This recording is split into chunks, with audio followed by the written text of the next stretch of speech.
الحمد لله رب العالمين والصلاة والسلام على خير خلقه محمد وعلى آله وصحبه أجمعين. أما بعد فأعوذ بالله من الشيطان الرجيم. بسم الله الرحمن الرحيم. ما كان لنبي أن يغل ومن يغل يأت بما غل يوم القيامة. صدق الله مولانا العظيم. كان رسول الله صلى الله عليه وسلم إذا بعث جيشا أوصاهم في خاصية أنفسهم ثم قال: اغزوا بسم الله وقاتلوا في سبيل الله ولا تغدروا ولا تمثلوا ولا تقتلوا وليدا ولا امرأة ولا شيخا فانيا، او كما قال صلی الله علیه وسلم. عزتمندو، موږ تاسې د غدر بیان کړی. غدر دا له چا سره خیانت کول، دوکه کول، یا په معامله کې په بیه په شراب او یا په وعده کې یا په نورو د ژوند معاملاتو کې دې ته غدر وایي. او دا ویلي اوس غدر له کافرانو سره هم جایز نه ده. کله یو کافر سره ته صلح وکړې، تړون وکړې، قرارداد وکړې، بیه وکړې، شرا وکړې، څنګه اصولو باندې چې خبر ورسره کړي په هغې اصولو به ورسره چلیږي. لکه د نبي علیه الصلاة والسلام قسم بیان کړه. د هجرت په 6 کال د حدیبیې په صلح کې نبی علیه الصلاة والسلام مشرکینو سره صلح وکړه، فیصله یې وکړه کوم مسلمان چې له مکې راوتښتي او مدینې منورې ته راشي دا به بیرته مشرکانو ته واپس کیږي. نبی علیه الصلاة والسلام دا خبر مشرکانو سره ومنله. خپل حکمت پکې و. په دې کې بیا ابو بصیر په نامه یو مسلمان د کافرانو له جیل نه راوتښتي، قید خانې نه راغی مدینې منورې ته. نبی علیه السلام بیرته چې د کافرانو کسان پسې راغلل، هغه یې ورته واپس. دا عزتمندو د نبی علیه السلام هغه په وعده باندې، په خبر باندې وفا کول، غدرو دوکه و چل فریب دی له چا سره نه کول. په دې ارتباط به عزتمندو د صحابه کرامو د نبی علیه السلام د ژوند یو څو نورو قصې مو قدرمنو. کله چې نبی علیه السلام مشرکینو سره صلح وکړه د هجرت په 6 کال د حدیبیې په مقام، چې د صلح تم د حدیبیې صلح وایي. نو په دې کې نبی علیه السلام هم له مشرکینو نه بېغمه سو، ځکه صلح ورسره وسوه. 10 کاله به یو له بل سره جګړه نه کوي. مشرکین له نبی علیه السلام نه مطمئن شول چې نور نبی علیه السلام په موږ باندې حمله نه کوي. نبی علیه السلام له دې موقع نه خپل فرصت طلبي وکړه. دعوت له جزیرة العرب نه بهر خور کو. د روم هرقل امپراتور ته خط ولېږل، هرقل ته. د فارس چې هغه وخت کې په دې ایران کې لو امپراتوري وه، کسرا، هغې ته دعوتنامه ولېږله. د مصر پاچا مقوقس ته دعوتنامه ولېږله. شاوخوا چې چېرته هم لوی لوی پاچیان وو، هغو ته دعوتنامې ولېږلې. نبی علیه السلام له دې صلح نه دغه فایده د دعوت او د تبلیغ او د دعوت رسولو فایده یې ځینې واخیستل. د مکې مشرکینو له دې فرصت نه د تجارت ګټه واخیسته. د مکې مشرکین د ابو سفیان په مشري تقریبا 19 کسان دا روان سول شام ته تجارت ته، ځکه لارې مطمئنې سوې. د مکې او د شام منځ کې چې کومه خطره وه هغه مدینه منوره وه. د نبی علیه السلام د مجاهدینو خطره دوی ته وه. له نبی علیه السلام سره صلح وشو، مشرکان بېغمه شام ته لاړل. په دغه ورځو کې چې ابو سفیان لا ایمان نه ده راوړی، د مشرکینو مشر ده، نو دا شام ته تللی د تجارت لپاره. په دغه وخت کې د نبی علیه السلام دعوتنامه هغه هم د شام پاچا ته ورسېده، د روم پاچا ته، هرقل ته ورسېده. دعوتنامې مضمون دا و، وای: بسم الله الرحمن الرحیم من محمد ابن عبد الله رسول الله الى هرقل عظیم الروم. د الله په نامه شروع کوم چې هغه ډېر مهربانه نهایت رحم والا دی. دا دعوتنامه ده د محمد چې د عبدالله زوی ده، د الله رسول ده. دعوتنامه ده هرقل، هرقل ته عظیم الروم چې هغه د رومیانو مشر ده، لوی ده. اما بعد، پس له بسم الله ولا تعریف د مرسل او مرسل الیهینا، فانی ادعوک بدعایة الاسلام، وایي زه تا ته دعوت در کوم د اسلام په دعوت، د اسلام په بلنه تا را بولم. اسلم تسلم، ایمان راوړه، مسلمان شه، تسلم سالم به پاته شي، په دې دنیا به هم سالم سه د مجاهدینو له قتل و قتال نه، په آخرت کې به هم سالم سه له عذاب نه. اسلم یؤتک الله اجرک مرتین، ایمان راوړه، اسلام راوړه، الله به تا ته ډبل ثواب درکړي. ځکه ته پاچا یې، پاچا سي مسلمان سي، رایت ټول مسلمان سي، نو یو به د خپل ثواب سي، بل به د رایت ثواب سي. یا اسلم، اسلام راوړه، الله به ډبل ثواب درکړي. تر اوسه په نصرانی دین باندې وې، د نصرانیت، اوس به د نبی علیه الصلاة والسلام امتی جوړ سي، نو تا به د دوه انبیاو متابعت کړی، نو الله به ډبل ثواب درکوي. و ان ابیت، که ته منع راوړې، له اسلام نه مخ واړوې، فانما علیک اثم الاریسیین، وایي که ته مخ راوړې، بیا دا د تا د لاندې خلکو، دا د عوامو د دې ګناه به هم د تا په غاړه وي. ځکه چې ته اسلام را نه وړې، هغه کشران دې اسلام نه راوړي، هغه من مخ اړوي، د هغو ګناه به هم د تا په غاړه وي. والسلام علی من اتبع الهدى، سلام دې په هغه چا باندې وي چې هغه په هدایت باندې برابر وي. مسلمان ته سلام خط لیکې، ورته وایي به السلام علیکم. کافر ته که دې خط لیکل، والسلام علی من اتبع الهدى، سلام دې په هغه چا وي چې هغه په هدایت برابر وي. یعنی تو خو په هدایت برابر نه یې، که ته په هدایت برابر سوی، سیده سوی، بیا دې سلام در باندې وي که نه نه دی. دا خط د نبی علیه الصلاة والسلام ورسېد د روم پاچا ته، امپراتور ته، هرقل ته. هغو آسماني کتابونه، تورات، انجیل دی لوستلي ول. سم ملا و په نصرانیت کې، د نصرانیت لوی عالم و. هغه اعلان وکړو چې تاسې وګورئ چې ما په دې امپراتوري کې، په دې شام کې د دغو نبي څوک خپلوان شته که نشته، دا ما ته سې خط راغلی. ابو سفیان وایي په دې ورځو کې موږ هلته تجارت ته تللي وو. وایي که ګورو د امپراتور پولیسان راغلو، موږ یې ونیولو، 12 کسان یا 15 کسان، او موږ ته یې وویل چې امپراتور تاسې غواړي، هرقل. موږ ورسره لاړو، وایي هلته چې ورغلو، هرقل وایي داسې لوړ جي باندې ناست ده، شاوخوا یې وزیران ناست دي، دیوالو پلو. موږ یې په دې منځ کې کېنولو، دا 15 یا 18 کسان. او بیا یې وویل چې په تاسې کې څوک د محمد ته صلی الله علیه وسلم په دې ته په نسب کې ډېر نږدې ده. دی وایي ما ته یو مکتوب را لېږلی، زه به مکتوب بیا تاسو ته اوروم، خو یې وارې تاسې ما ته د ده ته قریب سړی را وښیاست په نسب، په خاندان کې. ابو سفیان ویل په دې 1500 کسانو کې زه ډېر نږدې وم. رښتیا هم ابو سفیان په 4م پلار کې له نبی علیه الصلاة والسلام سره شریک ده، محمد ابن عبدالله ابن عبدالمطلب ابن هاشم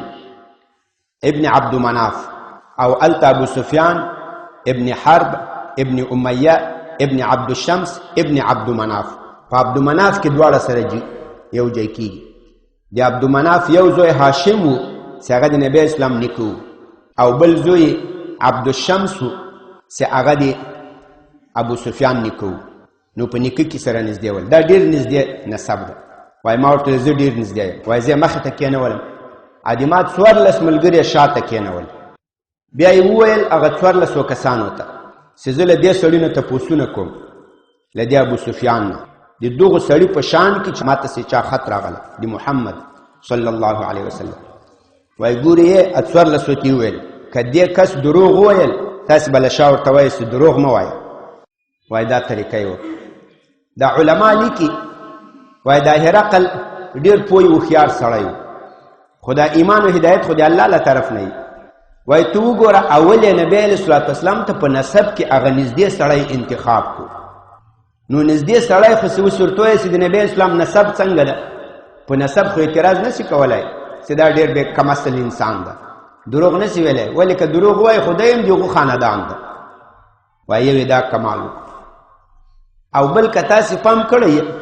دا د موږ تاسې یو اصطلاح ده وایي تربور مړ که خو لمر ته یې مه غورځوه دا په عربو کې هم همداسې وو په عربو کې وو وایي تربور که د ظالم هم ته بیا ملګرتیا کوې ملګری کېږې بیا یې وروسته به بیا ګورې چې څوک ظالم ده څوک مظلوم ده نو که هر قسم ده د ابو سفیان خو نبی علیه الصلاة والسلام تربور و نسبي و نو له دې وجې نه چې دا نسبي ده له دروغو به ځان ساتي ابو سفیان وایي په دې وخت کې هغه کافر و ایمان یې لا نه و راوړی وایي که ما سره دا ویره نه وای چې بیا به خلک له ما نه حکایت وکړي چې ابو سفیان په فلان جي کې دروغ ویلي و وایي ما به د نبی اسلام په شان کې دروغ ویلي و ځکه خو د ما دشمن و په دغه وخت بیا د پاچا له دونه تقریبا 11 تپوسونه کړي 11 تپوسونه اول یې ورته ویل وایي د دې سړي چې دا ما ته خط راغلی دا د محمد صلی الله علیه وسلم د دې نسب څنګه ده وایي نسب یې ډېر شریف نسب وایي د ده په پلارانو کې څوک پاچا تېر شوی وایي نه په پلارانو کې پاچا نشته وایي له ده نه مخکې چا داسې دعوه کړې ده د ده پلار نیکه غور نیکه د پیغمبري دعوه کړي وایي نه ده کړي وایي تاسې څه شي ته دعوت کوي وایي موږ دعوت کوي لمونځ اودس روزه زکات حج صله رحمي دې ته دعوت کوي وایي له تاسې سره غدر کوي وایي نه غدر یې نه ده کړی وایي اوس له موږ سره یو صلح کړې ده د حدیبیې نو ګوره چې دې کې به غدر وکړي که به یې ونه کړي وایي دا یوه خبر مې لښتې کې ورجی کړه وایي د ده ملګري څوک دي وایي غریبان مسکینان فقیران دا یې ملګري دي وایي ملګری زیاتېږي که کمیږي وایي ورځ په ورځ زیاتېږي وایي د ده په ملګرو کې څوک له ایمان نه اوړي وایي نه اوړي چې یو وارې د ملګری شو بیا چې څومره وهل ټکول عذابونه یې بیا نه اوړي تاسې دا د هرقل پوهي ته وګورئ هغه وایي زه پوهېدم چې دا پیغمبر به راځي نبي آخر زمان خو د ما ګمان نه کېدو چې په تاسې عربو کې به راسي د ما ګمان و چې دلته به شام کې راسي او ما دا تپوسونه ولې له تاسې نه وکړل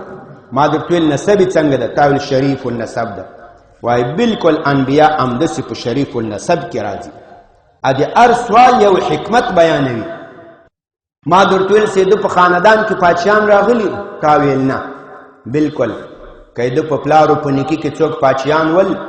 ما ویل چې ده د پلارو د نیکه پاچیي غواړي خو د پیغمبري تر عنوان لاندې دا هم نه ده ما درته ویل چې ده په پلارو نیکه کې چا دا دعوه کړې وه د پیغمبري تا ویل نه نو زه پوه شوم که د پلارو نیکه کې چا دا دعوه کړې وه د پیغمبري نو ما به ویل دا نرخ د لبره را روان ده کله پلارو نیکه دعوه کول اوس یې ده کړې ده نو معلومه ده چې دا زوړ نرخ نه ده چې له پخوانه دا قصه ده دا نوي خبر ده ما درته وویل چې دی تاسې څه شي ته دعوت کوي تا ویل لمونځ عبادت توحید صله رحمي ته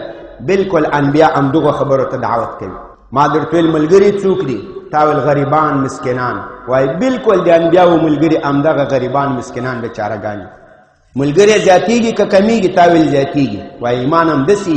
ورځ په ورځ زیاتېږي تر څو چې کمال ته رسېږي ملګری څوک کافران کېږي تا ویل نه وایي بلکل ایمان چې یو وارې د زړه د ایمان نورانیت چې یو وارې زړه ته داخل سي دا بیا نه جینې راوځي د هر سوال یو حکمت ویلی په اخر کې ویل وایي زه پوهېدم چې دا نبي آخر زمان به راځي خو د ما په تاسې کې ګمان نه و په عربو کې د ما دلته په شام کې سوچ ولو او دا په حق نبي ده لو اعلم انی اخلص الیه وایي که زه پوهېدی چې زه به ده ته ورسېږم لتجشمت لقاءه ما به د ملاقات خوښ کړی وای ولغسلت عن رجلیه ما به دا خپي ورته وینځلي وای د اخلاص په بنا د خدمت په بنا یعنی د ده د پښې وینځل به مې خوښ کړي وای خو ده ته به مې ځان رسولی وای بیا یې دا خپه داسې وټکوله وای دا د ما د خپې لاندې جای به هم دی نیسي دلته به هم د ده پاچي را رسېږي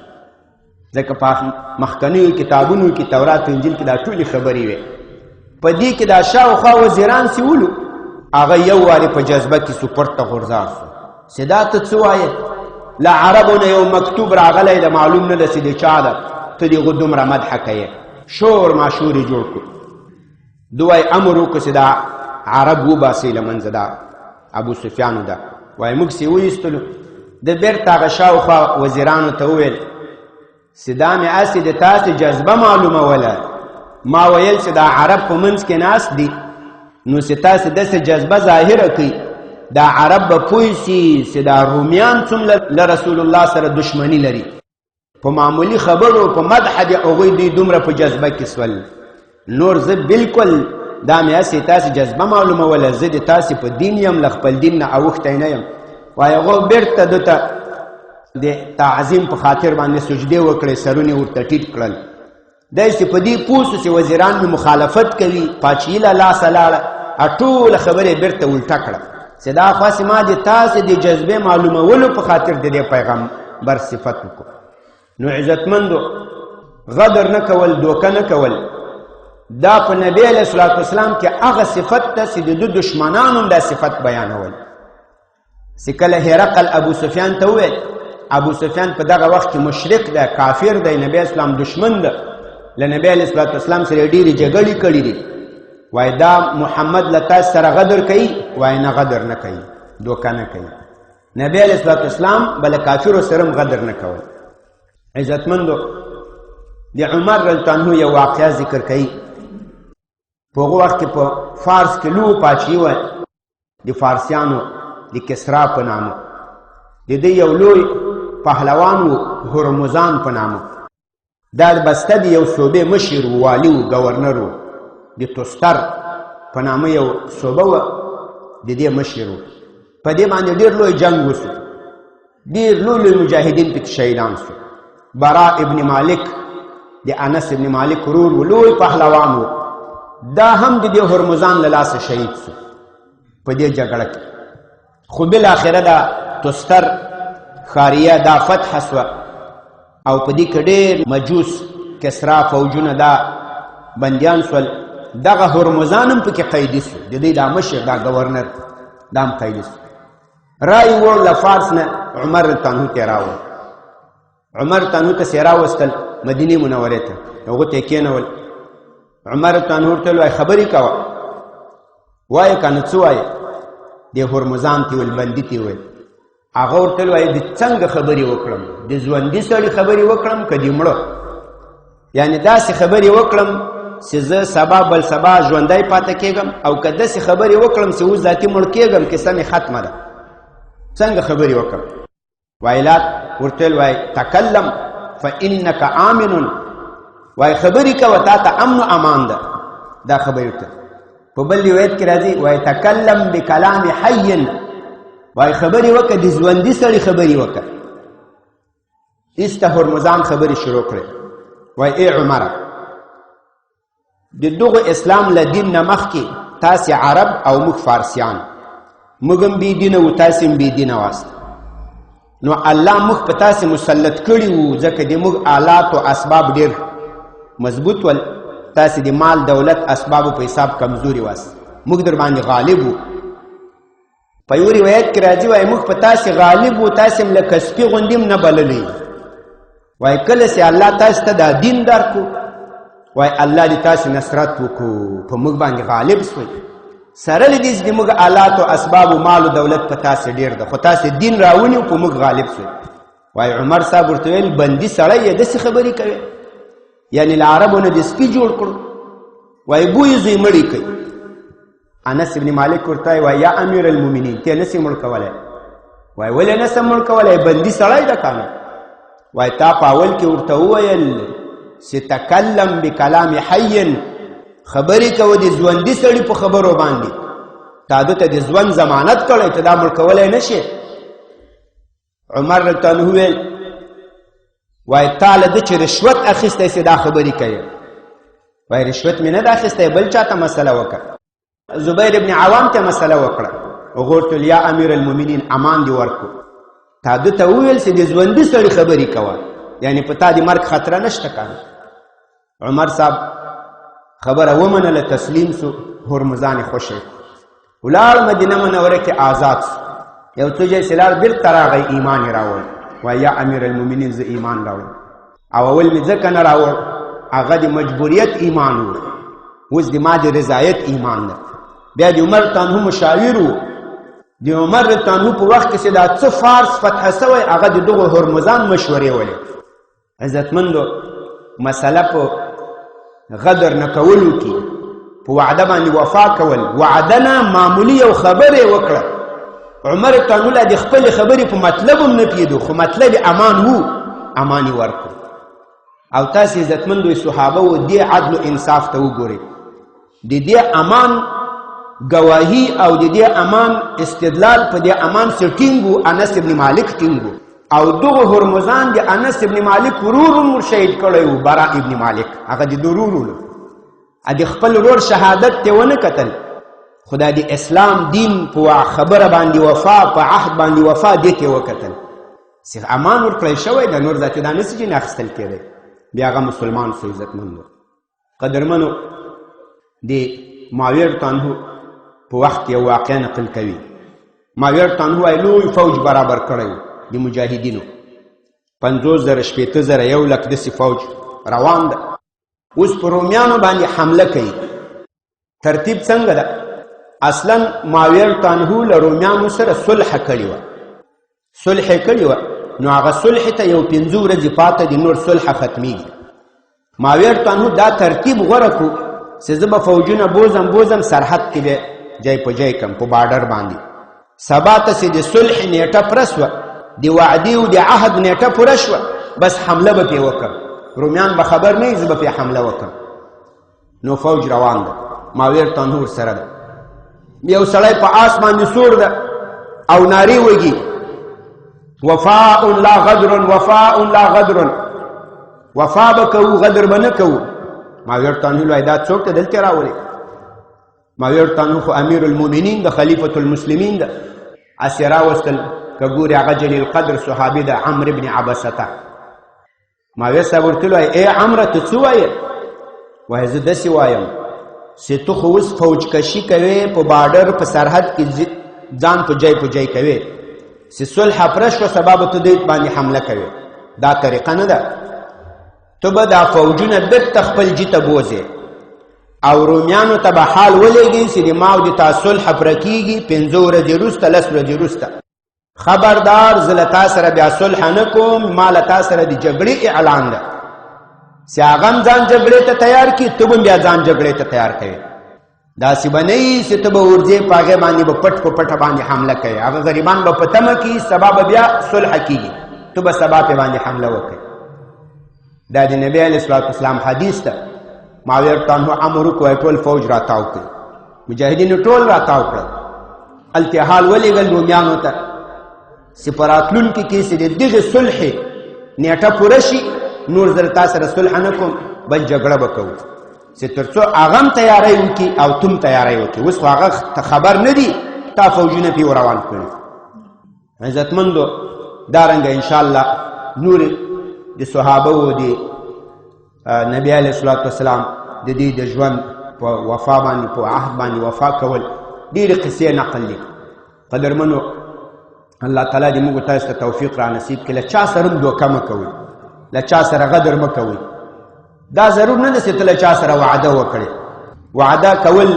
دا ضرور نه ده خو که دې وکړله بیا به وفا پې باندې کوې څوک به تیرباسې نه څوک به غولوې نه دوکه و چل و فریب به نه ورسره کوې د دنیایي پیسو د لالچ و د 1 روپۍ د 2 روپو په خاطر باندې دا د مسلمان صفت نه ده عزتمندو دا په احادیثو کې د منافق صفت بلل سوی صحابه و نبی علیه الصلاة والسلام د هغوی داسې شان و چې کافرانو هم په دې کې د دغو صفت ستاینه کوله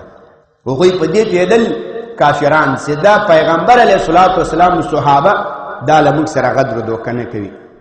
قدرمنو د یخني موسم ده دا بعضې خلک د سبا په ټیم یا د یخني په ټیم کې دا څادر په پوزه باندې داسې کلک راتاو کړی پوزه خولې پټ وي نو په داسې طریقې سره د لمونځ کول دا مکروه کېږي په لمانځه کې که نر وي که ښځه وي دا مخ باید لوڅ وي دا باید پټ نه وي که نارینه وي که ښځینه وي دا مخ لوڅول دا ضروري خبره ده که سړي په سر باندې څادر اچولی دا جایز ده خو که په لمانځه کې داسې راولویږي او د تا مخ پکې پټ سي